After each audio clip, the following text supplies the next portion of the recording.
नमस्कार साथियों, मैं सोनू आप सभी लोगों का आपके अपने YouTube channel unique classes with Sonu channel में तहे दिल से स्वागत करता हूं।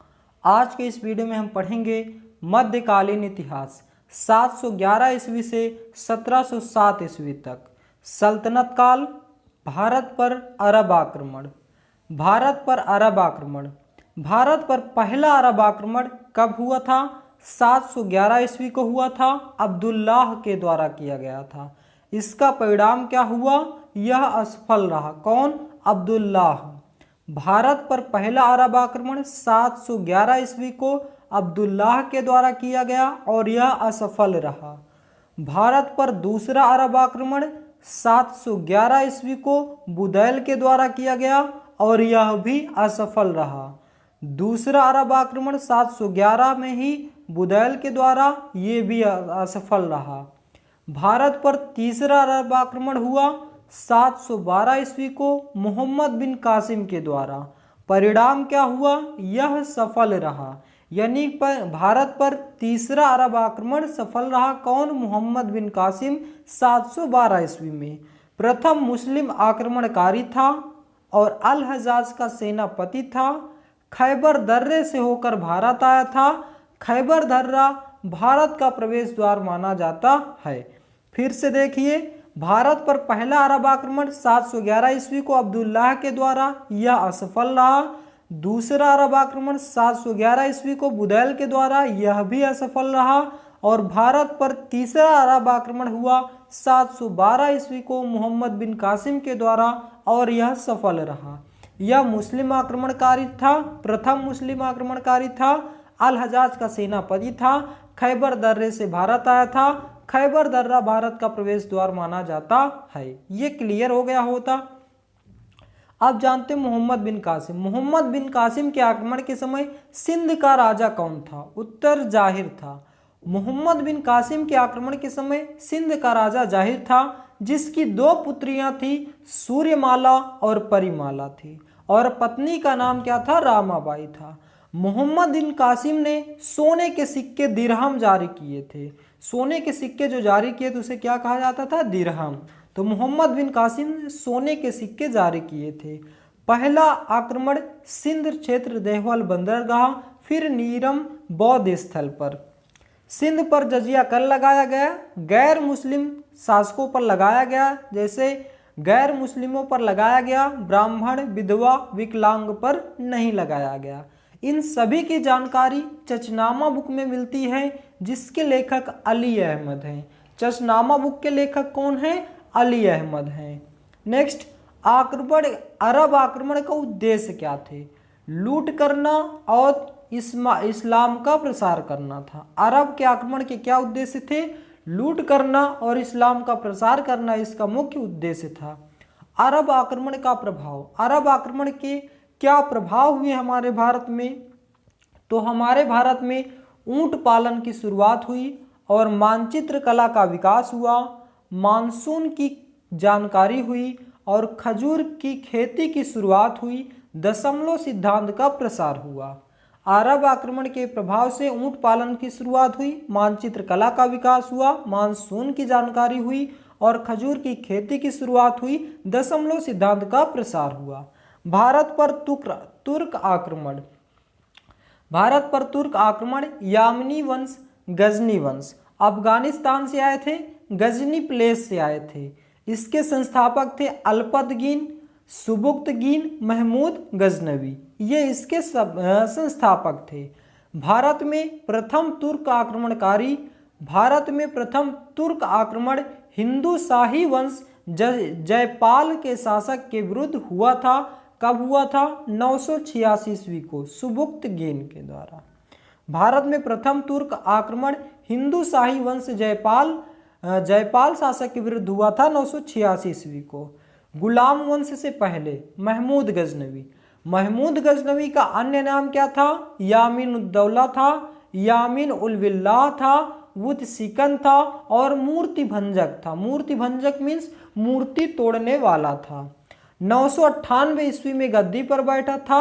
सुल्तान व गाजी की उपाधि धारण करने वाला प्रथम शासक था। कौन? महमूद गजनवी। महमूद गजनवी 998 ईस्वी में गद्दी पर बैठा था और सुल्तान व गाजी की उपाधि धारण करने वाला प्रथम शासक था। भारत पर आक्रमण कब किया था? 1000 ईस्वी में, और पहला सफल आक्रमण हुआ था 1001 ईस्वी में। वहिंद का युद्ध जयपाल और गजनी के मध्य हुआ था। महमूद गजनवी ने भारत पर 17 बार आक्रमण किया था। 1005 में मुल्तान पर आक्रमण किया था, 1008 में कांगड़ा हिमाचल प्रदेश पर आक्रमण किया था और 1018 में कन्नौज पर आक्रमण किया था। ये कुछ महत्वपूर्ण डेट आपको याद रखनी है, इनसे कब कब इन्होंने आक्रमण किया था। अब आ जाते हैं कालिंजर का किला, जो कि बांदा उत्तर प्रदेश में है। कालिंजर अभियान विद्याधर चंदेल शासक ने चलाया था। विद्याधर के पिता का क्या नाम था? राजा गंडा थे। कालिंजर अभियान विद्याधर चंदेल शासक ने चलाया था और विद्याधर के पिता कौन थे? राजा गंडा थे। 1225 में 16वां आक्रमण हुआ था सोमनाथ मंदिर गुजरात में। इस समय शासक कौन था? भीम प्रथम था, जो कि चालुक्य वंश का था। तो 1025 में 16वां आक्रमण कहाँ हुआ था? सोमनाथ मंदिर गुजरात में हुआ था और इस समय शासक भीम प्रथम था, चालुक्य वंश। इस युद्ध में हिंदू आस्था को सबसे बड़ी क्षति पहुंची। 1027 में अंतिम आक्रमण गोखरे के विरुद्ध हुआ था और 1030 में इनकी मृत्यु हो जाती है। समकालीन, इनके समकालीन लेखक कौन हुए? तो पहला याद रखना है फिरदौसी। इन्हें पूर्व का होमर कहा जाता था और इन्होंने शाहनामा पुस्तक लिखी थी, जो कि किस भाषा में थी? फारसी भाषा में। शाहनामा पुस्तक के लेखक कौन है? फिरदौसी हैं और यह किस भाषा में लिखी गई थी? फारसी भाषा में लिखी गई थी और इन्हें ईरान का महाकाव्य इनके समकालीन लेखक हैं। अलबरूनी इनकी किताब उल हिंद, तारीख ए हिंद, ये 2 किताब अलबरूनी की हैं। अलबरूनी पुराणों का अध्ययन करने वाला प्रथम मुसलमान था। कौन था अलबरूनी? पुराणों का अध्ययन करने वाला प्रथम मुसलमान था। इसकी किताब याद रखनी है, किताब उल हिंद, तारीख ए हिंद। उतबी की किताब है किताब उल यामिनी। किताब उल यामिनी के लेखक कौन है? उतबी। और तारीख ए सुबुक्तगीन के लेखक कौन है? वह हाकी हैं। अब आइए जानते हैं मोहम्मद गौरी। मोहम्मद गौरी का शासन 1173 से 1206 ईस्वी तक रहा। इसका अन्य नाम क्या था? शिहाबुद्दीन, मोहम्मद शाम और गौर और प्रदेश मिला था इन्हें। कौन मिला था? गौर और प्रदेश मिला था। गौरी का भारत पर पहला आक्रमण 1175 पर, मुल्तान पर, कारामती जाति पर। गौरी का पहला आक्रमण कब हुआ था? 1175 में। कहाँ? मुल्तान पर, कारामती जाति पर। दूसरा आक्रमण हुआ था गौरी का 1178 में, पाटन गुजरात पर, जिसमें भीम द्वितीय का तथा मूल राजद्वितीय को बुरी तरह से हराया था। किसने हराया था? मोहम्मद गौरी ने। तो मोहम्मद गौरी का अन्य नाम शिहाबुद्दीन, मोहम्मद शाम। और गौरी ने पहला आक्रमण भारत पर 1175 में किया था, दूसरा आक्रमण 1178 में पाटन गुजरात पर, जिसमें इसने भीम द्वितीय और मूल राजद्वितीय को बुरी तरह से हराया था। भीम द्वितीय चालुक्य वंश का शासक था तथा युद्ध का नेतृत्व नाथिया देवी ने किया था। 1179 में कश्मीर व सिंध को जीता था और 1186 में पंजाब जीता था। 1191 ईस्वी में तराइन का प्रथम युद्ध हुआ था गौरी और पृथ्वीराज चौहान के बीच, जिसमें मोहम्मद गौरी की हार होती है। बहुत इंपॉर्टेंट फैक्ट है, सभी के सभी फैक्ट से एग्जाम में क्वेश्चन पूछे गए हैं। तो दोस्तों यह वीडियो आज का थोड़ा बड़ा होगा, लेकिन इसमें हम पूरी तरह से इसके जितने भी मोस्ट इंपॉर्टेंट फैक्ट हैं सभी को अच्छे से क्लियर करेंगे। तो यदि आपको हमारा वीडियो पसंद आ रहा है तो वीडियो को लाइक और शेयर जरूर कर दें।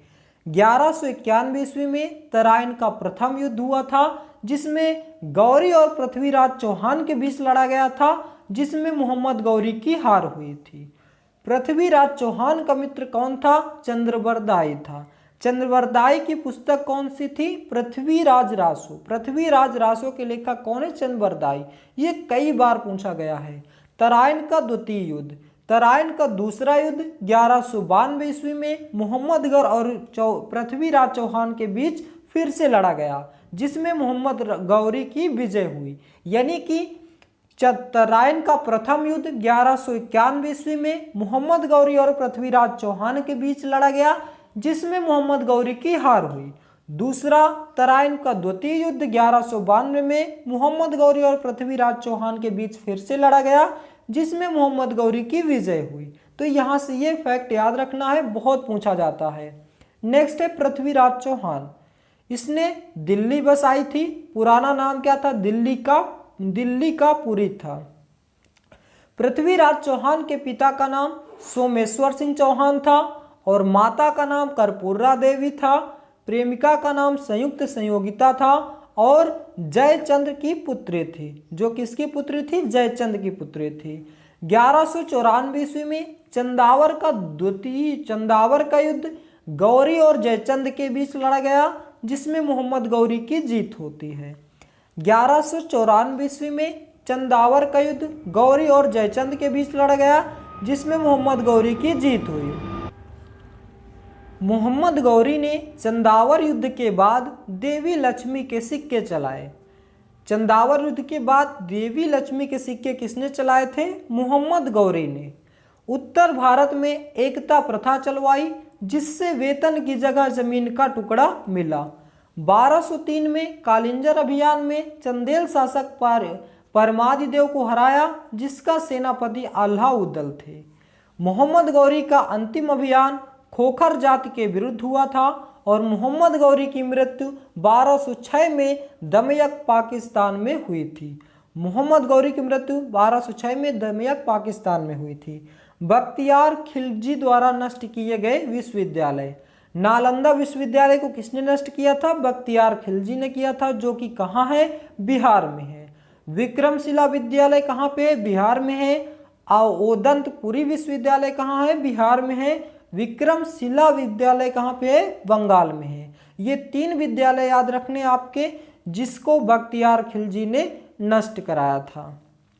अब आइए बात करते हैं दिल्ली सल्तनत की। यहाँ से आपका सिलेबस शुरू होता है, जो कि यूपी SSSC पेट में दिया गया था। तो आइए स्टार्ट करते हैं दिल्ली सल्तनत 1206 से 1526 तक। दिल्ली सल्तनत में कुल 5 वंश हुए। कौन कौन से? गुलाम वंश 1206 से 1290 तक कार्यकाल, खिलजी वंश 1290 से 1320 का कार्यकाल, जो कि सबसे छोटा कार्यकाल माना जाता है। तुगलक वंश 1320 से 1414 तक सबसे लंबा कार्यकाल था और फिर सैयद वंश 1414 से 1451 तक, लोदी वंश 1451 से 1526 तक। तो ये है दिल्ली सल्तनत, जिसमें कुल 5 वंश हुए हैं और इसको हम पूरे डिटेल से पढ़ेंगे। तो चलिए स्टार्ट करते हैं। गुलाम वंश। दोस्तों, यह वीडियो मैं आपको बता दूं कि बहुत ही ज़्यादा इम्पॉर्टेंट होता है। इस टॉपिक से एग्जाम में क्वेश्चन जरूर देखने को मिलते हैं, क्योंकि यह टॉपिक ही बहुत बड़ा है। टॉपिक बड़ा होने से यहाँ से क्वेश्चन लगातार एग्जाम में देखने को मिलते हैं। तो आइए स्टार्ट करते हैं गुलाम वंश। गुलाम वंश 1206 से 1290 तक। गुलाम वंश का संस्थापक कौन था? कुतुबुद्दीन ऐबक था।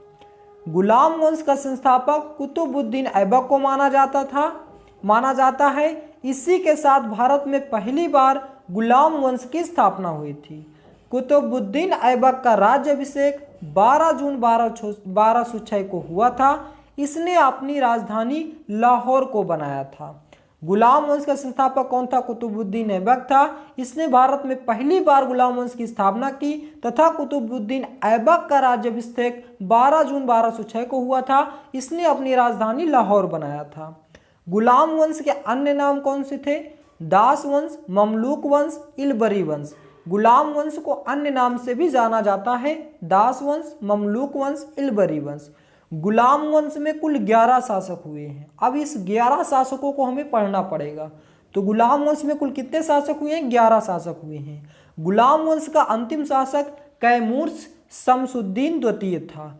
गुलाम और पहला शासक तो आपको पता ही हो गया, कुतुबुद्दीन ऐबक था। गुलाम राजवंश ने लगभग 84 वर्षों तक इस उपमहाद्वीप पर शासन किया था और यह प्रथम मुस्लिम राजवंश था जिसने भारत पर शासन किया था। 11 हमें कौन कौन से पढ़ने हैं? गुलाम वंश में कुतुबुद्दीन ऐबक पढ़ना है, इस वंश का सबसे प्रथम शासक था। दूसरा पढ़ना है आराम शाह। तीसरा हमें पढ़ना है इल्तुतमिश। चौथा हमें पढ़ना है रुकनुद्दीन फिरोज शाह। पांचवा पढ़ना है रजिया सुल्तान के बारे में। छठवां पढ़ना है मुइजुद्दीन बराम शाह के बारे में। सातवां पढ़ना है अलाउद्दीन मैसूद के बारे में। आठवां पढ़ना है नसीरुद्दीन महमूद के बारे में। नौवां पढ़ना है बलबन के बारे में, बलबन से लगातार क्वेश्चन पूछे जाते हैं। 10वां पढ़ना है कैकुबाद, बलबन का पोता था, इसके बारे में। और 11वां पढ़ना है कैमुर्स शमसुद्दीन द्वितीय के बारे में, जो कि गुलाम वंश का अंतिम शासक था। तो हम स्टार्ट करते हैं गुलाम वंश को पूरे डिटेल से। पहला जानते कुतुबुद्दीन ऐबक। कुतुबुद्दीन ऐबक गुलाम वंश का संस्थापक कुतुबुद्दीन ऐबक को माना जाता है, जो कि गौरी का गुलाम था। इसे गौरी का गुलाम भी कहा जाता था। कुतुबुद्दीन ऐबक का जन्म 1150 ईस्वी में हुआ था और यह गद्दी पर 1206 से 1210 में बैठा था। मोहम्मद गौरी ने कुतुबुद्दीन ऐबक को 2 उपाधि दी थी, मलिक और सिफ हसलार। सिफ हसलार या सिपाह सलार की उपाधि दी थी किसने? मोहम्मद गौरी ने। ऐबक गौरी का दामाद भी बना था और इसे अन्य नाम से भी जाना जाता था, पील बख्श, लाख बख्श, हातिम द्वितीय और कुरान खां। पील बख्श यानी कि हाथियों को दान करने वाला ये माना जाता था किसे? कुतुबुद्दीन ऐबक को।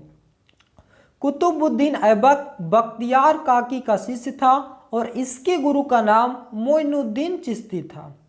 ऐबक के निर्माण कार्य। ऐबक ने 2.5 दिन का झोपड़ा अजमेर में बनवाया था और कुव्वत उल इस्लाम मस्जिद दिल्ली में बनवाया था, जो कि उत्तर भारत की पहली मस्जिद थी। यदि आपसे पूछा जाए उत्तर भारत की पहली मस्जिद कौन सी थी तो क्या बताएंगे? कुव्वत उल इस्लाम मस्जिद। यदि पूछा जाए भारत की पहली मस्जिद कौन थी तो चेरा मंजुमा थी, जो कि कहाँ पे है? केरल में। और तीसरा, इसने कुतुब मीनार का निर्माण शुरू कराया था और ऐबक का मकबरा ने बनाया था कहाँ पे? लाहौर में। इसे इल्तुतमिश ने पूरे कंप्लीट कराया था। ऐबक के दरबारी कवि कौन थे? हसन निजामी थे। तो दोस्तों ये था हमारा कुतुबुद्दीन ऐबक। याद रखना है पहला शासक था कुतुबुद्दीन ऐबक, यहाँ से क्वेश्चन पूछे जाते हैं। गुलाम वंश के संस्थापक कुतुबुद्दीन ऐबक को माना जाता था, गौरी का गुलाम था। कुतुबुद्दीन ऐबक का जन्म 1150 ईस्वी में हुआ था और यह 1206 से 1210 में गद्दी पर बैठा था। मोहम्मद गौरी ने कुतुबुद्दीन ऐबक को 2 उपाधि दी थी, मलिक और सिपाह सलार। ऐबक को गौरी का दामाद भी बना था और इसके अन्य नाम पील बख्श, लाख बख्श, हातिम द्वितीय और कुरान खां था। कुतुबुद्दीन ऐबक बख्तियार काफी का शिष्य था और कुतुबुद्दीन ऐबक के गुरु का नाम मोइनुद्दीन चिश्ती था। इसने 2.5 दिन का झोपड़ा बनवाया था अजमेर में, कुव्वत उल इस्लाम मस्जिद का निर्माण कराया था और भारत की कुतुब मीनार का निर्माण कराया था। ऐबक का मकबरा बनवाया था और ऐबक के दरबारी कवि किसने थे? हसन निजामी थे। दूसरा है हमारा आराम शाह। आराम शाह से क्वेश्चन देखने को नहीं मिलते ज़्यादा एग्जाम में, तो इसका शासनकाल 1210 से 1211। बहुत कम शासक, यानी कि ये बहुत कमजोर शासक था। तो इल्तुतमिश ने इसे हरा दिया था। कब हराया था? जूड़ के युद्ध में। किससे? आराम शाह को। फिर इसके बाद 1210 से 1211 तक किसका शासन था? आराम शाह को, जिसे इल्तुतमिश ने पराजित किया था जूड़ के युद्ध में। फिर इसके बाद इल्तुतमिश गद्दी पर बैठते हैं कब? 1211 से 1236 में। 1211 से 1236 में इल्तुतमिश से क्वेश्चन लगातार पूछे जाते हैं, तो इसको पढ़ते हैं। इल्तुतमिश ने 1210 से 1236 तक गुलाम वंश पर शासन किया था। असल जिंदगी में उन्हें शमसुद्दीन इलियास के नाम से भी जाना जाता था। वह कुतुबुद्दीन ऐबक का रिश्तेदार था। कौन? इल्तुतमिश। उसने भारत पर चंगेज खान के हमले के खिलाफ अपनी तरफ से मंगोलों का बचाव किया था और उसने राजधानी को लाहौर से दिल्ली स्थानांतरित की थी। उसने कुतुब मीनार और कुव्वत उल इस्लाम मस्जिद का निर्माण को पूरा कराया था। उसने सामंती इक्ताधारी प्रथा की स्थापना की थी और इसने दिल्ली सल्तनत के लिए मौद्रिक प्रणाली का निर्माण किया था और इसने 40 इस्लामी प्रभुओं के साथ एक समझौता किया था। इसने सल्तनत काल में 2 सिक्के चलाए थे, चांदी के टंका और तांबे के जीतल प्रारंभ किए था। 1236 में इसकी मृत्यु उसकी बेटी रजिया सुल्तान 1236 में इसकी मृत्यु हो जाती है इल्तुतमिश की, और फिर इसके बाद इसकी बेटी रजिया सुल्तान उत्तराधिकारी बनती है, क्योंकि उसका मानना था कि उसका बेटा सिंहासन के लिए अयोग्य था। किसको? इल्तुतमिश का। और तुर्क ए चहगामी 40 सरदार का गठन किया था इल्तुतमिश ने। आगरा में न्याय का घंटा भी लगवाया था। किसने? इल्तुतमिश ने। इल्तुतमिश के समय इतिहास तारीख ए फिरोज शाही में लिखा गया था। लेखक कौन थे इसके? बर्नी थे। ये भी पॉइंट आपको याद रखने थे। तो अब आइए पढ़ते इल्तुतमिश के द्वारा किए गए आक्रमण। इल्तुतमिश सेना ने 1210 में बांग्लादेश पर आक्रमण किया था और 1225 में उसने बिहार के सत्ता पर कब्जा कर लिया था। उसने 1221 में चंगेज खान के आक्रमण को भी समाप्त कर दिया था और इक्ताधारी प्रणाली की भी शुरुआत हुई थी। किसी के? इल्तुतमिश के ही शासन में, और जिसने राष्ट्र को इक्ता विभाजित किया था और उन्हें पैसों के बदले में रसोइयों को दिया था। किसने? इल्तुतमिश ने। तो ये सभी के सभी पॉइंट आपको याद रखने हैं। अच्छा, यहाँ पे आपको याद रखना है तराइन का प्रथम युद्ध 1191, तराइन का द्वितीय युद्ध 1192 और तृतीय युद्ध कब हुआ था? 1215 में हुआ था। ये आपको याद रखना है। तराइन का तृतीय युद्ध 1215 ईस्वी में यलदौज को इल्तुतमिश ने हराया था और जिसने मुद्रा जीतल पटटंका चलाया था। इल्तुतमिश के समय 1221 ईस्वी में मंगोलों का आक्रमण हुआ था, जिसका नेतृत्व किया था चंगेज खान ने। मकबरा शैली का जनक किसे माना जाता है? इल्तुतमिश को माना जाता है। और दिल्ली सुल्तानगढ़ी का मकबरा अपने बड़े बेटे महमूद की याद में बनवाया था। किसने? इल्तुतमिश ने। तो ये पॉइंट भी आपको याद रखने हैं। आइए अब चौथा पॉइंट पढ़ते हैं, रुकनुद्दीन फिरोज शाह। इसका शासन 1236 से 1236 तक ही था, यानी कि इसने 1 साल से कम शासन किया था और यह बहुत कमजोर शासक था। कौन? रुकनुद्दीन फिरोज शाह। इसकी माता का नाम शाह तुर्कान था और इसके पिता का नाम इल्तुतमिश था और यह बहुत कमजोर शासक था। सन 1236 में इल्तुतमिश की मृत्यु के बाद वो 1 साल से भी कम समय के लिए सत्तासीन रहा। उसके बाद रजिया सुल्तान शासक बने थे। नेक्स्ट, रजिया सुल्तान। रजिया सुल्तान 1236 से 1240 तक, यहाँ पे रजिया सुल्तान 1236 से 1240 इसका कार्यकाल था। रजिया सुल्तान भारत की प्रथम महिला शासक थी, जिसका जन्म 1205 में हुआ था। उसने देश पर 1236 से 1240 तक शासन किया था। वह एक साहसी सुल्तान थी और दिल्ली के सिंहासन पर नियंत्रण और हस्तक्षेप करने वाली पहली मुस्लिम महिला थी। उसने दिल्ली का शासन अपने पिता से उत्तराधिकार में प्राप्त किया था और 1236 में दिल्ली की सल्तनत बनी थी। कौन? रजिया सुल्तान। रजिया सुल्तान भारत की प्रथम महिला शासिका थी, जिसका जन्म 1205 में हुआ था। उसने देश पर 1236 से 1240 तक शासन किया। वह एक साहसी सुल्तान थी और दिल्ली के सिंहासन पर नियंत्रण और हस्तक्षेप करने वाली पहली मुस्लिम महिला थी, जिसने दिल्ली का शासन अपने पिता से उत्तराधिकार में प्राप्त किया था और 1236 में दिल्ली की सल्तनत बनी थी। रजिया सुल्तान इसके खिलाफ होने वाले विद्रोह कौन थे? अल्तूनिया का विद्रोह हुआ था इसके विद्रोह में। और रजिया की हत्या कब हुई थी? 25 दिसंबर 1240 को फैथल में हुई थी इसकी हत्या। रजिया ने काले गुलाम याकूत को अमीर एक आखूर नियुक्त किया था, जो अल्तूनिया के विद्रोह में मारा गया था। यह भी पॉइंट आपको याद रखनी है। छठवां है हमारा बहराम शाह। बहराम शाह का शासनकाल 1240 से 1242 तक रहा और यह इल्तुतमिश का पुत्र था, रजिया का भाई था, रजिया सुल्तान का भाई था। इसने अपना नायब मुमलिकात रंगीन को नियुक्त किया था। एतगीन की हत्या कराई थी और तैयर के नेतृत्व में मंगोलों ने 1241 में आक्रमण किया था। मुइजुद्दीन बमराह शाह रजिया सुल्तान का भाई था। जब रजिया ने अपने राज्य के आंतरिक मसलों में फंसी हुई थी और अपने शासन एवं सैन्य शक्ति को सुदृढ़ बना रही थी, तो उसी समय राज्य में विद्रोह हो गया था। इस विद्रोह के दौरान उसने कुछ विरोधियों ने इसका फायदा उठाते हुए दिल्ली पर आक्रमण कर दिया था और रजिया के भाई मुइजुद्दीन बमराह शाह को दिल्ली का सुल्तान घोषित कर दिया गया था। बमराह शाह बहराम शाह इल्तुतमिश का तीसरा पुत्र था।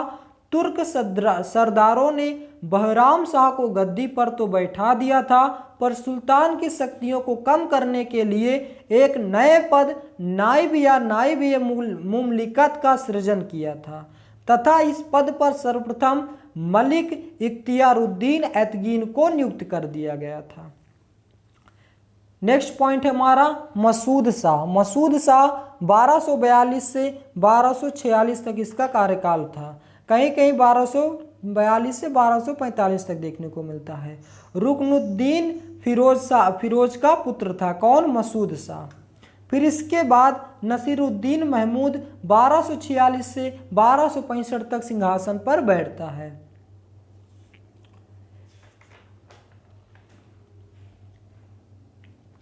कौन? नसीरुद्दीन महमूद इल्तुतमिश का पुत्र था। यह सल्तनत काल का औरंगजेब कहा जाता था इसे। किसे? नसीरुद्दीन महमूद को। और यह टोपी बनाकर अपना जीवन व्यतीत करता था। इल्तुतमिश का पुत्र था नसीरुद्दीन महमूद और यह सल्तनत काल का औरंगजेब कहा जाता था इसे। और यह टोपी बनाकर अपना जीवन व्यतीत करता था। मोहम्मद बलबन का दामाद था और शमसी वंश का खात्मा, प्रथम इल्बिरी वंश का खात्मा भी इसी ने किया था। नेक्स्ट है हमारा बलबन। 11 शासक हुए थे, 9वां हमें पढ़ना है। फिर 11, 10, 11, 9वां ज़्यादा पूछा जाता है, इसको भी पढ़ लेते हैं। बलबन 1266 से 1287 तक सिंहासन पर बैठा था। उसने अपने शासनकाल में जमी पैबोस और सजदा प्रथा की शुरुआत की थी, जिसके अंतर्गत कोई भी व्यक्ति सुल्तान के सामने आने पर घुटने के बल झुककर उससे अपने सर की जमी अपने सर से जमी को चूमता था और सुल्तान का सम्मान करता था। यानी कि बलबन बहुत एक प्रकार से देखा जाए बहुत टाइट शासन था। इसने अपने शासनकाल में क्या किया था? जमी पैबोस और सजदा प्रथा चलाई थी। यह ऐसी प्रथा थी कि इसके सामने जो कोई भी आता था वह जमी पर सर झुका के, माथा टेक के, घुटने के बल झुक करके जमी को चूमता था और इससे सुल्तान का सम्मान करता था। उसने अपने शासनकाल में ईरानी प्रथा, देवत्व का अधिकार को प्रसारित किया था और वह पृथ्वी पर ईश्वर का प्रतिनिधि है। उसने ये बताया कि मैं पृथ्वी पर ईश्वर का प्रतिनिधि हूँ, ईश्वर का प्रतिनिधि करने के लिए आया हूँ। उसने 40 के दल चहलगामी के प्रभाव को भी समाप्त कर दिया था। उसने अपने शासनकाल में किसी भी संस्था, चाहे वह सेना हो, शासनिक कार्य हो या प्रशासनिक कार्य, हिंदुओं की प्रविष्टि को अनुमति नहीं दी थी। यानी कि उसने अपने पूरे शासनकाल में हिंदुओं की प्रविष्टि को अनुमति नहीं दी थी। उसने मंगोलों के खतरों का मुकाबला करने के लिए दिल्ली सल्तनत की सेना का बृहद स्तर पर संगठन एवं समायोजन किया। इस कार्य के लिए उसने एक सैन्य विभाग दीवान ए अर्ज का गठन किया और उसका प्रमुख आरिज ए मुमालिक को बनाया था। किसने बनाया था? बलबन ने। ये आपको याद रखनी है। बलबन बहुत ही कठोर प्रवृत्ति का शासक था और बलबन का उत्तराधिकारी उसका पोता बना था कैकुबाद, जो कि पूरी तरह से शासन कार्यों में अक्षम था। अब बताओ, बाप इतना ज़्यादा सक्षम था और बेटा अक्षम था और साम्राज्य को बरकरार रखने के लिए पर्याप्त सक्षम नहीं था। कौन? कैकुबाद। कैकुबाद कौन था? बलबन का उत्तराधिकारी था, उसका पोता था। तो ये था बलबन। बलबन के बारे में आपको इतने पॉइंट याद रखने हैं। और क्या याद रखने बलबन के बारे में? बलबन का पूरा नाम क्या था? गयासुद्दीन बलबन था और यह इल्तुतमिश का गुलाम था। और इल्तुतमिश का गुलाम था। इसका वास्तविक नाम था बहाउद्दीन। इसकी उपाधि से कौन कौन सी? उलूग खां की उपाधि मिली थी और यह उपाधि से महमूद ने दी थी। किससे? बलबन को। अमीर ए शिकार बना था, बहराम के समय बना था। अमीर ए आखूर बना था और बलबन के न्याय विभाग की स्थापना की थी। बलबन के समय 1279 से 1285 में मंगोल का आक्रमण हुआ था। तो ये पॉइंट भी आपको याद रखने हैं। अब आ जाते हैं बलबन के पोता कैकुबाद के। कैकुबाद 10वां शासक था। किलोखरी का किला बनवाया था इसने। किसने? कैकुबाद ने। और 11वां और अंतिम शासक कौन था? कैमूर्स शमसुद्दीन द्वितीय था। कैमूर्स शमसुद्दीन द्वितीय था। गुलाम वंश का अंतिम शासक इसे माना जाता है। तो दोस्तों ये थे 11 शासक। आपने अच्छे से क्लियर किया। कौन? गुलाम वंश को। गुलाम वंश का शासन 1206 से 1290 तक था, जिसमें कुल 11 शासक थे, जिसको पूरे डिटेल से हमने पढ़ा, जो कि नहीं इंपॉर्टेंट है, एग्जाम में पूछे नहीं जाते, उनमें ज़्यादा पॉइंट हमने शामिल नहीं किए। अब आइए दूसरा पॉइंट पढ़ते हैं, खिलजी वंश। खिलजी वंश का शासनकाल 1290 से 1320 तक था। खिलजी वंश का संस्थापक जलालुद्दीन खिलजी था। खिलजी वंश का संस्थापक कौन था? जलालुद्दीन खिलजी था। सल्तनत काल का सबसे बुजुर्ग शासक था। सल्तनत काल का सबसे बुजुर्ग शासक कौन था? जलालुद्दीन खिलजी था। इसी के समय में कड़ा मानिकपुर में मलिक छज्जू ने विद्रोह किया था और इसके 2 बेटे थे, इब्राहिम और खान ए खाना और अकली खां। जलालुद्दीन खिलजी के दरबारी कौन थे? अमीर खुसरो थे। अमीर खुसरो हसन देहलवी तुगलक नाम, जिसने 8 सुल्तानों का दरबार देखा था। जलालुद्दीन खिलजी के दरबारी अमीर खुसरो हसन देहलवी तुगलक नाम, जिसने 8 सुल्तानों का दरबार देखा था। किसने? खुसरो हसन देहलवी तुगलक नाम। और इसके भी एक गुरु थे। कौन? निजामुद्दीन औलिया था, जिसने 6 सुल्तानों का दरबार देखा था। यानी कि अपने गुरु से भी आगे निकल गए थे। वर्ष 1296 में जलालुद्दीन की हत्या अलाउद्दीन ने करवाई थी और वहां के शासक कौन थे? रामचंद्र देव थे। नेक्स्ट है अलाउद्दीन खिलजी। अलाउद्दीन खिलजी 1296 से 1316 तक शासन किए थे। ये अलाउद्दीन खिलजी के बचपन का क्या नाम था? अली गुरसाफ था। अली गुरसाफ था। इसका अन्य नाम क्या था? द्वितीय सिकंदर था। सिकंदर ए सानी युग का विजेता भी कहा जाता था। किसे? अलाउद्दीन खिलजी को। इसका राज्याभिषेक ताजमहल दिल्ली में हुआ था। अलाउद्दीन खिलजी के विजय अभियान में 4 सेनापति थे, उलूग खान, जफर खान, नुसरत खान और मलिक काफूर। उलूग खान उत्तर भारत पर विजय, जफर खान मंगोल पर विजय, नुसरत खान उत्तर भारत का विजय, मलिक काफूर दक्षिण विजय। तो ये आपको याद रखने हैं। किससे? खिलजी वंश से। अब आइए बात करते हैं किसका? तुगलक वंश का। तुगलक वंश 1320 से 1414 तक कार्यकाल था। तुगलक वंश का संस्थापक गयासुद्दीन तुगलक था। इसने गाजी की उपाधि धारण की थी। किसने? गयासुद्दीन तुगलक ने। नहरों का निर्माण करने वाला पहला शासक था। 1325 में बंगाल अभियान से लौटते समय लकड़ी के महल से दबकर इसकी मौत हो गई थी, जो कि मोहम्मद बिन तुगलक द्वारा बनाया गया था।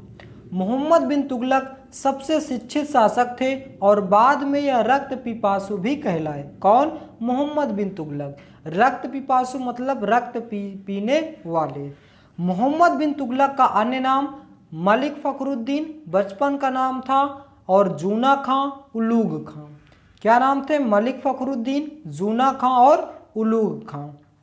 दीवान ए कोही का निर्माण, दिनार एक सोने का सिक्का और अदल एक चांदी का सिक्का की स्वतंत्रता थी।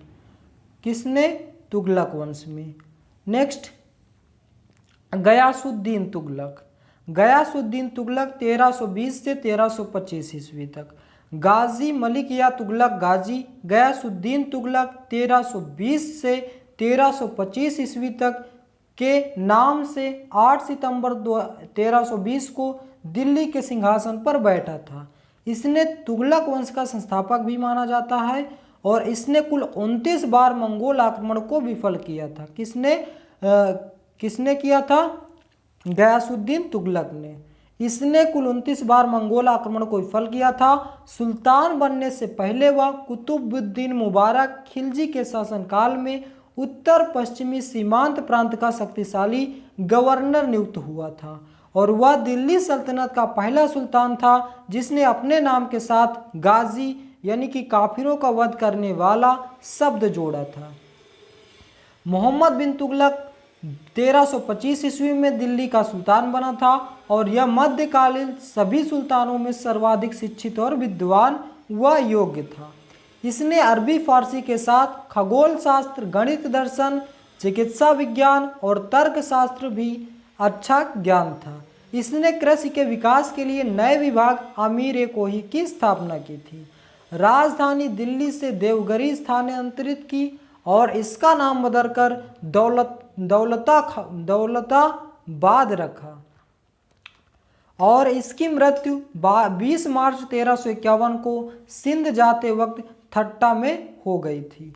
इसी के शासनकाल में अफ्रीकी देश मोरक्को से इब्न तूता भारत आया था और इसे तुगलक ने दिल्ली का काजी नियुक्त कर दिया था। इसने अपनी पुस्तक रेहला में मोहम्मद तुगलक के समय सभी घटनाओं का वर्णन किया है। Next point, Firoz Shah Tughlaq. इसके बाद अन्य शासक कौन बना था? फिरोज शाह तुगलक बना था 1351 ईस्वी से 1388 ईस्वी तक। वह मोहम्मद बिन तुगलक का चचेरा भाई था। उसकी मृत्यु के बाद रईसों और अदालत के धर्मशास्त्रियों ने फिरोज शाह को अगला सुल्तान चुना था। दीवान ए खैरात गरीबों और ज़रूरतमंदों लोगों के लिए विभाग और दीवान एल बुंदगान गुलामों का विभाग की स्थापना की थी। इसने इक्ताधारी व्यवस्था को वसानुगत बनाया था और निम्नलिखित स्थान से सिंचाई के लिए नहरों का निर्माण भी कराया था। सतलज से घग्गर तक, घग्गर से फिरोजाबाद तक, हरियाणा में मांडवी और सिरमौर हिल्स से लेकर हांसी तक 4 नए शहर फिरोजाबाद, फतेहाबाद, जौनपुर और हिसार की स्थापना की थी। किसने? फिरोज शाह ने। उसने कुतुब मीनार के 2 मंजिले का पुनर्निर्माण किया था जो कि 1368 ईस्वी में बिजली गिरने से क्षतिग्रस्त हो गया था। इसके बाद सैयद वंश। सैयद वंश 1414 से 1451 ईस्वी तक शासन पर था। कौन? सैयद वंश का शासन था। सैयद वंश की स्थापना 1414 ईस्वी में हुई थी। इसके संस्थापक खिज्र खां थे और इसके संस्थापक कौन थे? खिज्र खां थे। इस वंश की स्थापना हम लोग क्या क्या पढ़ चुके हैं? गुलाम वंश पढ़ चुके हैं, खिलजी वंश पढ़ चुके हैं, तुगलक वंश पढ़ चुके हैं और अब हम पढ़ रहे हैं सैयद वंश। तुगलक वंश सबसे बड़ा कार्यकाल था जिसका शासनकाल 1320 से 1414 तक था और अब हम पढ़ रहे हैं सैयद वंश। सैयद वंश 1414 से 1451 तक इसका कार्यकाल है। सैयद वंश की स्थापना 1414 ईस्वी में हुई थी। इसके संस्थापक खिज्र खां थे। इस वंश की स्थापना खिज्र खां ने की थी। इन्हें तैमूर ने मुल्तान पंजाब क्षेत्र का राज्यपाल नियुक्त किया था। खिज्र खां ने 28 मई 1414 को दिल्ली की सल्तनत दौलत खान लोदी से छीनकर सैयद वंश की स्थापना की थी। सैयद वंश का अंत 1451 ईस्वी में हुआ था। इसके अंत के क्या कारण थे? सैयद वंश के आखिरी शासक अलाउद्दीन आलम ने 19 अप्रैल 1451 ईस्वी को स्वेच्छा से अपने सेनापति बहलोल खान को दिल्ली सल्तनत की कमान सौंप दी थी। तैमूर के आक्रमण ने सल्तनत की शक्ति को कम कर दिया था और खिज्र खां ने सैयद वंश की नींव रखी थी। यह परिवार सैयद अथवा मोहम्मद के वंशज माने जाता है और तैमूर के लगातार आक्रमणों के कारण दिल्ली सल्तनत का केंद्रीय नेतृत्व पूरी तरह से हताश हो चुका था और उसे 1938 तक लूट लिया गया था। इसके बाद उथल पुथल भरे समय में जब कोई केंद्रीय सत्ता नहीं थी तो सैयदों ने दिल्ली की अपनी शक्ति का विस्तार किया था। इस वंश के विभिन्न 4 शासकों ने 37 वर्ष तक दिल्ली सल्तनत का नेतृत्व किया था। खिज्र खान की मृत्यु के बाद 20 मई 1421 ईस्वी को उसके पुत्र मुबारक खान ने सत्ता अपने हाथ में ली और अपने आप को अपने सिक्कों में मुइजुद्दीन मुबारक शाह के रूप में लिखवाया था। उसने क्षेत्र का अधिक विवरण याहिया बिन अहमद सरहिंदी द्वारा रचित तारीख ए मुबारक शाही में मिलता है। मुबारक खान की मृत्यु के बाद उनका दत्तक पुत्र मोहम्मद खान सत्तारूढ़ हुआ और अपने आप को सुल्तान मोहम्मद शाह के रूप में रखा और अपनी मृत्यु से पूर्व ही उन्होंने बदायूं से अपने पुत्र अलाउद्दीन शाह को अपना उत्तराधिकारी घोषित किया। इसमें 4 शासक कौन कौन से हुए हैं? पहले तो खिज्र खां हो गए जिसने सैयद वंश की स्थापना की थी, दूसरे मुबारक शाह, तीसरे मोहम्मद शाह, चौथे आलम शाह। ये 4 शासक इसमें पढ़ने हमें, किसमें? सैयद वंश में। तो आइए स्टार्ट करते हैं खिज्र खां से। खिज्र खां के बारे में लगभग पढ़ चुके हैं, कुछ महत्वपूर्ण पॉइंट है और पढ़ लेते हैं। खिज्र खां का शासनकाल 1414 से 1421 तक था। सैयद वंश की स्थापना खिज्र खां ने की थी। सैयद वंश स्वयं को पैगंबर मोहम्मद का वंशज मानते थे। खिज्र खां ने भी कभी भी सुल्तान की उपाधि धारण नहीं की थी। उसने रैयत ए आला की उपाधि ली थी। किसने? खिज्र खां ने। तैमूर लग का सेनापति खिज्र खां था। वह नियमित रूप से तैमूर के बेटे शाहरुख को कर भेजा करता था। नेक्स्ट, मुबारक शाह। मुबारक शाह का शासनकाल 1421 से 1434 तक था। खिज्र खां के बाद गद्दी पर उसका पुत्र मुबारक शाह बैठा था। मुबारक शाह ने विख्यात इतिहासकार वाहिया बिन अहमद सरहिंदी को आश्रय दिया था। सरहिंदी ने तारीख ए मुबारक शाही पुस्तक की रचना की थी और यह सैयद काल में लिखी एकमात्र पुस्तक थी जो कि सैयद वंश में विषय जानकारी देती थी। इस पुस्तक में यानी कि सैयद वंश के बारे में विवरण देखने को मिलता था। नेक्स्ट गद्दी पर कौन बैठा था? मोहम्मद शाह। मोहम्मद शाह 1434 से 1445 तक गद्दी पर बैठा था। मुबारक शाह के बाद गद्दी पर उसका दत्तक पुत्र मोहम्मद शाह बैठा था। मोहम्मद शाह की मृत्यु के बाद उसका पुत्र अलाउद्दीन आलम शाह सुल्तान बना था। अलाउद्दीन आलम शाह लास्ट शासक है। अलाउद्दीन आलम शाह जो कि 1445 से 1451 तक अंतिम शासक है। कौन? अलाउद्दीन आलम शाह।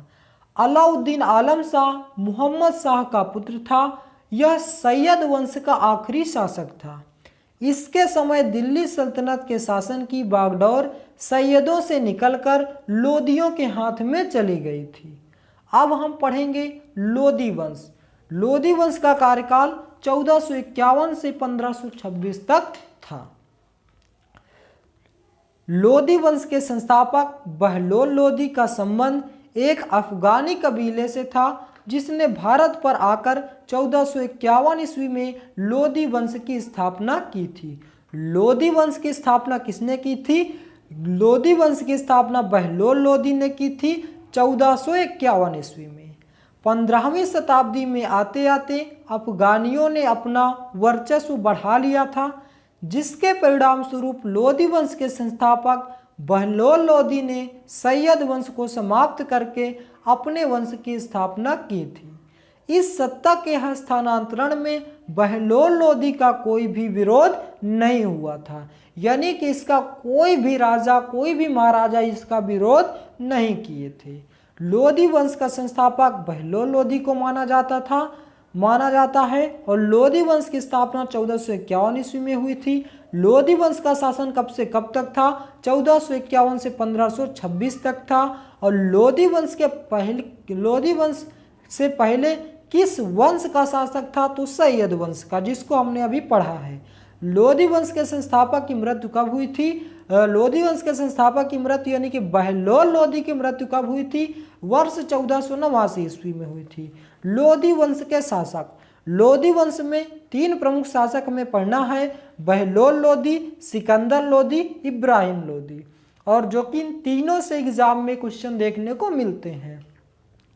बहलोल लोधी, लोधी वंश के संस्थापक की विशेष उपलब्धियां। लोधी वंश का उदय, लोधी वंश का इतिहास अगर देखा जाए तो आपको ज्ञात होगा कि लोधी वंश के संस्थापक बहलोल लोधी ने दिल्ली से तुर्क सत्ता को समाप्त कर दिया था और अपने वंश की स्थापना की थी।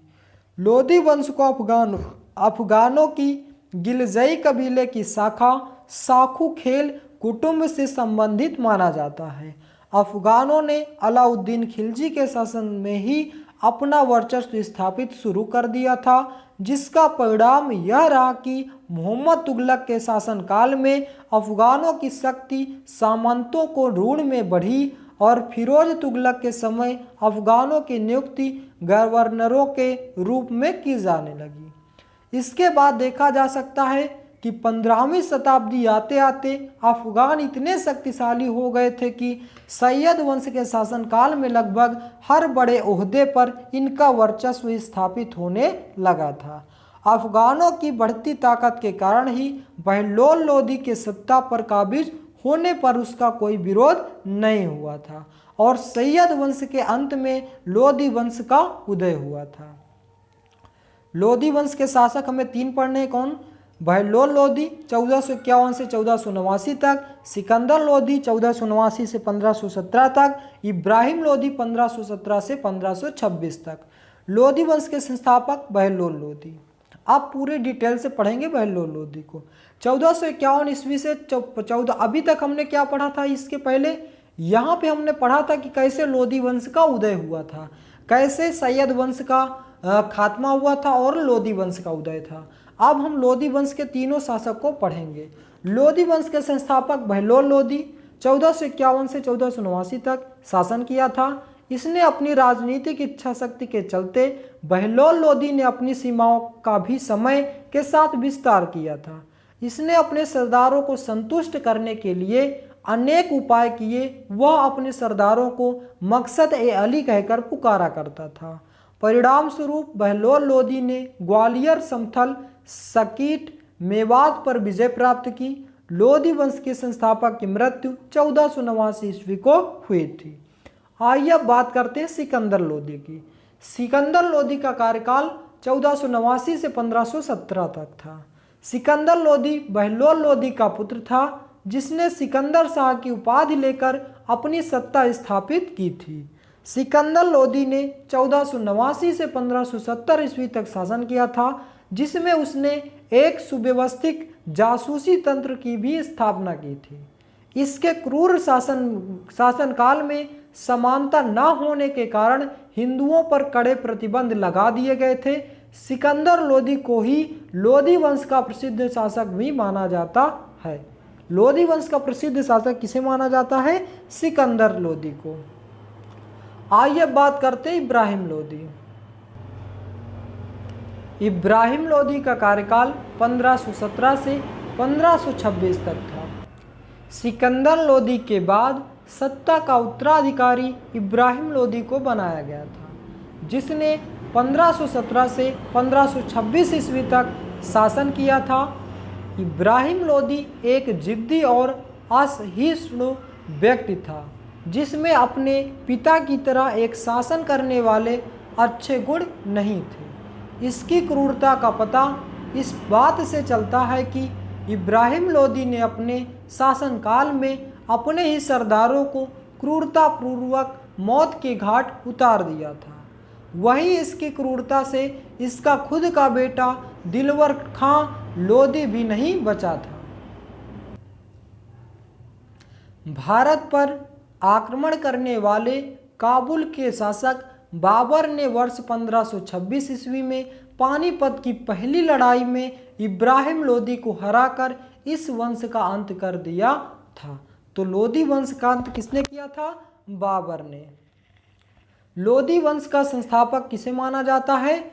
बहलोल लोदी को माना जाता है। और किस वर्ष बहलोल लोदी गद्दी पर बैठा था? सन 1451 ईस्वी में। लोदी वंश के शासक कौन कौन थे? लोदी वंश के शासक बहलोल लोदी, सिकंदर लोदी और इब्राहिम लोदी थे। लोदी वंश का अंत शासक कौन था? लोदी वंश का अंतिम शासक इब्राहिम लोदी था। लोदी वंश का सबसे महान शासक कौन था? सिकंदर लोदी था। और लोदी वंश का अंत कैसे हुआ था? बाबर ने इब्राहिम को पानीपत की पहली लड़ाई में हरा दिया था और इस तरह से 1526 ईस्वी में लोदी वंश के 75 वर्षों का अंत का शासनकाल समाप्त हुआ। अब आइए बात कर लेते हैं, कुछ महत्वपूर्ण प्रश्न हैं। ज़्यादा क्वेश्चन नहीं लिए हमने, ज़्यादा से ज़्यादा पॉइंट तो हमने इस थ्योरी सेक्शन में ही डिस्कस कर दिए हैं। महमूद गजनवी गद्दी पर कब बैठा था? 998 ईस्वी में। महमूद गजनवी का अन्य नाम क्या था? यामीन उद्दौला, यामीन उल विल्ला, वुद सिकन, मूर्ति भंजक। महमूद गजनवी की मृत्यु कब हुई थी? 30 अप्रैल 1030 को। शाहनामा पुस्तक के लेखक कौन है? फिरदौसी। महमूद गजनवी ने भारत पर कितनी बार आक्रमण किया था? 17 बार। मोहम्मद गौरी ने भारत पर आक्रमण कब किया था? 1775 में। किस जाति पर किया था? कारामती जाति पर। तराइन का प्रथम विश्व युद्ध कब लड़ा गया था? 1191 ईस्वी में। मोहम्मद गौरी और पृथ्वीराज चौहान के बीच लड़ा गया था, जिसमें मोहम्मद गौरी की हार हुई थी। तराइन का द्वितीय युद्ध 1192 ईस्वी में मोहम्मद गौरी और पृथ्वीराज चौहान के बीच लड़ा गया था, जिसमें मोहम्मद गौरी की विजय हुई थी। चंदावर का युद्ध 1194 ईस्वी में जयचंद के बीच गौरी और जयचंद के बीच लड़ा गया था, जिसमें गौरी की जीत हुई थी। मोहम्मद गौरी की मृत्यु कब हुई थी? 1206 ईस्वी में। तो दोस्तों, ये था हमारा आज का सबसे महत्वपूर्ण टॉपिक, जिसको हमने अच्छे से कवर किया। यह टॉपिक एग्जाम में बहुत ही इस टॉपिक से क्वेश्चन देखने को मिलते हैं, जिसमें दिल्ली सल्तनत हमने पढ़ा। और आइए अब इसके कुछ महत्वपूर्ण पॉइंट फिर से डिस्कस कर लेते हैं, क्या क्या इस पूरे वीडियो में आपको याद रखने हैं। सबसे ज़्यादा एग्जाम में कौन कौन से पॉइंट पूछे जाते हैं? तो हमने कहाँ से स्टार्ट किया था? सल्तनत काल से। भारत पर अरब आक्रमण आपको याद रखना है। पहला अरब आक्रमण 711 ईस्वी को अब्दुल्लाह के द्वारा असफल रहा था। दूसरा अरब आक्रमण 711 ईस्वी में बुदैल के द्वारा यह भी असफल था। और तीसरा अरब आक्रमण 712 ईस्वी में मोहम्मद बिन कासिम के द्वारा, और यह सफल था। इसके बारे में याद रखना है कि यह प्रथम मुस्लिम आक्रमणकारी था, अल-हज्जाज का सेनापति था, खैबर दर्रे से भारत आया था। इतना पॉइंट आपको याद रखना है। और फिर आपको याद क्या रखना है? अरब आक्रमण, फिर आपको कुछ पॉइंट याद रखने हैं यहाँ से। गुलाम वंश से महमूद गजनवी, इसका अन्य नाम यामीन उद्दौला, यामीन उल विल्ला, वुद सिकन या मूर्ति भंजक। यह गद्दी पर कब बैठा था? 998 ईस्वी में। सुल्तान व गाजी की उपाधि धारण करने वाला प्रथम शासक कौन था? महमूद गजनवी था। तो ये पॉइंट आपको याद रखना है। याद रखना है कि वहिंद का युद्ध जयपाल और गजनी के मध्य हुआ था और पहला सफल आक्रमण 1101 में हुआ था। महमूद गजनवी ने 1008 में कांगड़ा हिमाचल प्रदेश पर आक्रमण किया था। और कुछ महत्वपूर्ण आपको याद रखने हैं यहाँ से। ये पुस्तक एग्जाम में पूछी जाती है।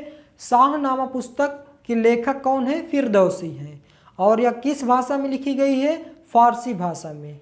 अल-बरूनी की पुस्तक कौन सी है? किताब उल हिंद, तारीख ये हिंद। अल-बरूनी पुराणों का अध्ययन करने वाला प्रथम मुसलमान था। उतबी की बुक किताब उल यामिनी, वैहागी की बुक तारीख ए सुबुक्तगीन। ये पॉइंट आपको याद रखनी है।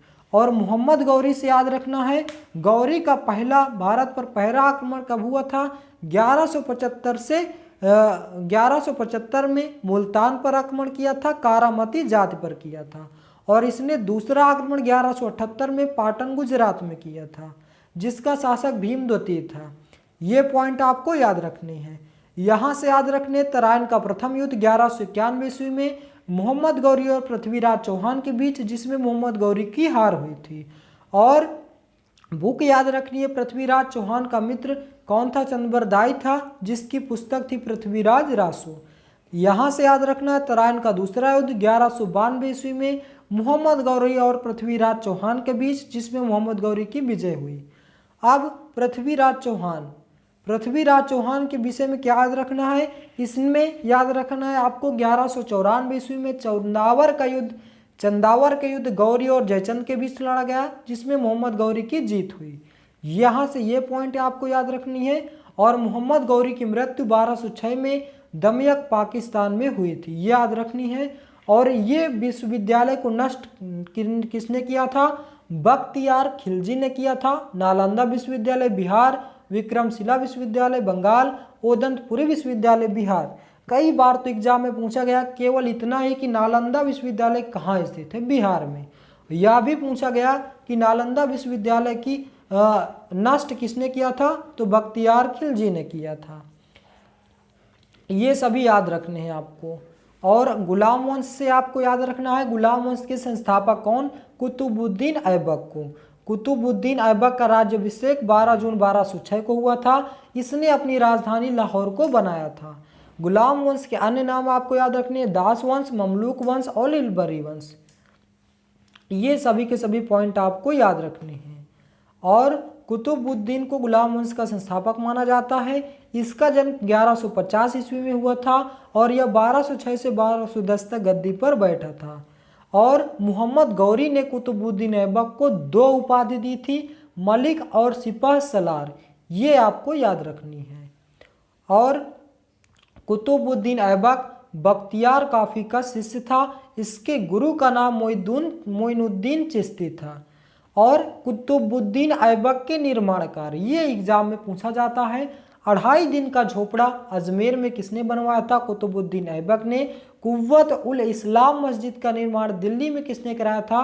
कुतुबुद्दीन ऐबक ने, जो कि उत्तर भारत की पहली मस्जिद थी। और भारत की पहली मस्जिद चेरा मंजुमा है, जो कि केरल में है। कुतुब मीनार का निर्माण शुरू कराया था, कंप्लीट नहीं कराया था। किसने? कुतुबुद्दीन ऐबक ने। ऐबक का मकबरा भी बनवाया था लाहौर में। और ऐबक के दरबारी कवि कौन थे? हसन निजामी थे। ये पॉइंट आपको याद रखने हैं। आराम शाह आपको नहीं याद रखना, इसमें कोई पूछा नहीं जाता। इल्तुतमिश पूछा जाता है। इल्तुतमिश ने 1210 से 1236 तक गुलाम वंश पर शासन किया था। और इल्तुतमिश ने राजधानी को लाहौर से दिल्ली स्थानांतरित की थी।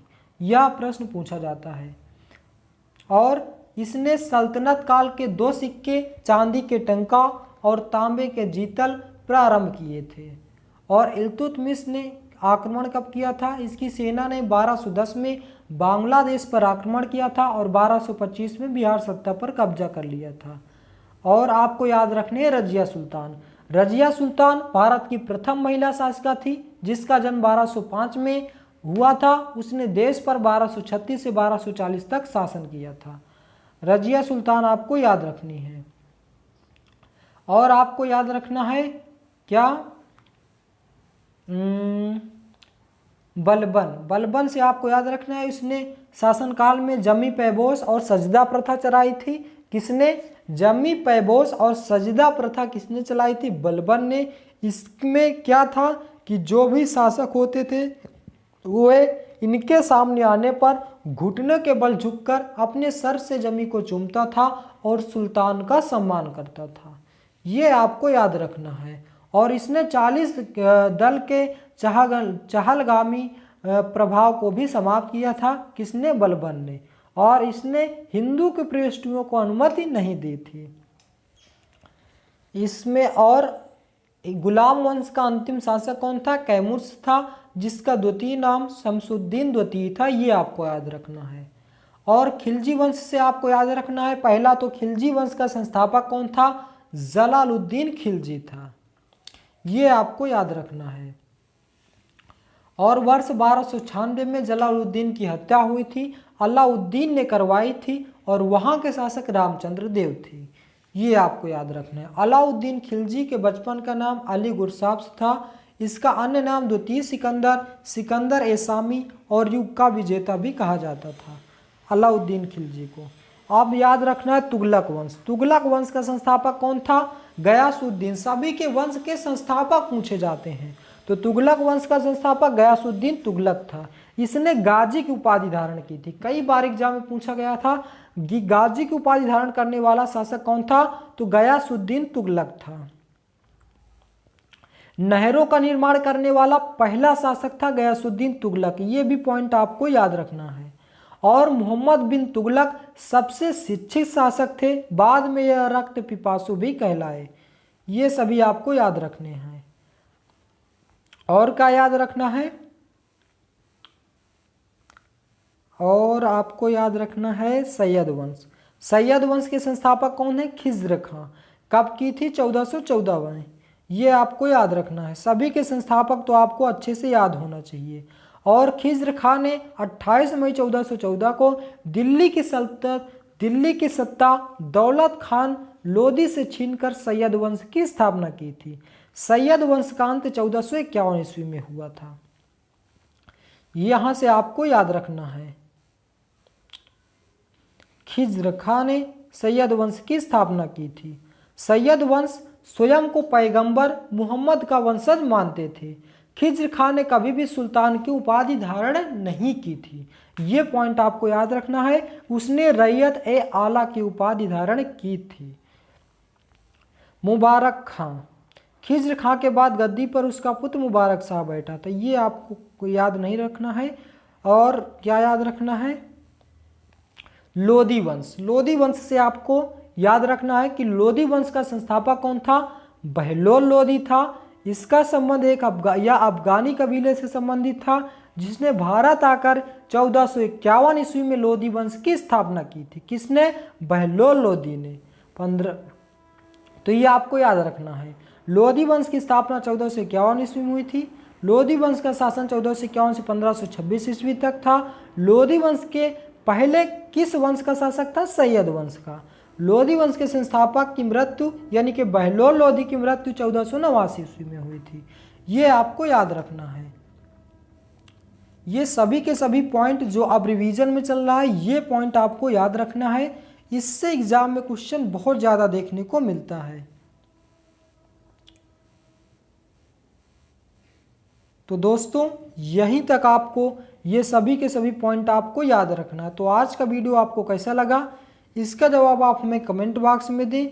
ये पूरी तरह से आपने एक एक पॉइंट को अच्छे से क्लियर किया, पूरे डिटेल से हमने इसको पढ़ा।